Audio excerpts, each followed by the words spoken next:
दैहिक दैविक भौतिक तापा। दैहिक ताप क्या है? का दैहिक ताप यह है, आपके पास खूब धन है, आपका सुंदर महल की तरह आवास बना है, आपके पास किसी सामग्री और संसाधन का कोई अभाव नहीं है, लेकिन शरीर में कोई रोग हो जाए और डॉक्टर कहे कि आज के बाद दाल का पानी पी के रहना है, डॉक्टर कह दे मिठाई बिल्कुल छोड़ दो, कोई एक रोग पकड़ ले और हम दैहिक ताप से ग्रस्त हो जाए, देह में कोई रोग हो जाए, यह दैहिक ताप है। भौतिक ताप क्या है? कहा शरीर तो स्वस्थ है, लेकिन रहने को मकान नहीं है, खाने के लिए अन्न नहीं है, पहनने के लिए वस्त्र नहीं है, भौतिक संसाधनों का अभाव होना भौतिक ताप है। का देह भी सुंदर है, भूख भी लगती है, भोजन भी है, भौतिक संसाधन भी है, और पता चला एक बार सुनामी लहर आई, सब कुछ खत्म हो गया। पता चला भूकंप आया, अभी देखिए तुर्की ग्रस्त है उससे, एक भूकंप आया और पता चला सब कुछ नष्ट हो गया। इसको दैवीय ताप कहते हैं।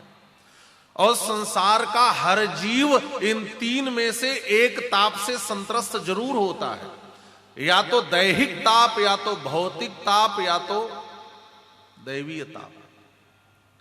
इन तीनों तापों से बचने का उपाय क्या है?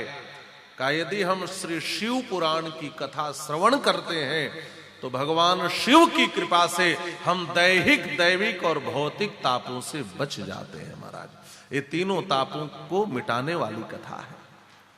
तापत्रयाभिशमनम सुखदम सदैव प्राण प्रियम विधि हरीश मुखामराणाम।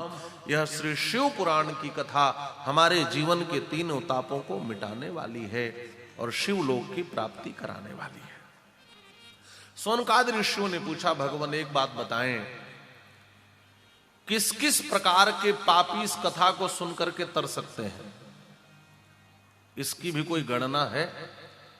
किसका इतना बड़ा पाप हो उसकी मुक्ति कैसे होगी?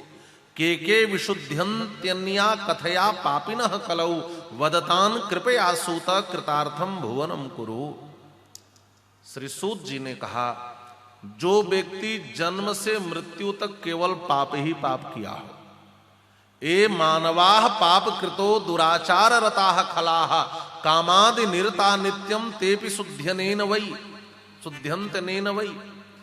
जो व्यक्ति जन्म से मृत्यु तक केवल पाप ही किया हो, यदि उसके कानों में भी एक बार शिव पुराण की कथा पड़ गई तो वह व्यक्ति भी पापों से मुक्त होकर के सदगति को प्राप्त कर लेता है।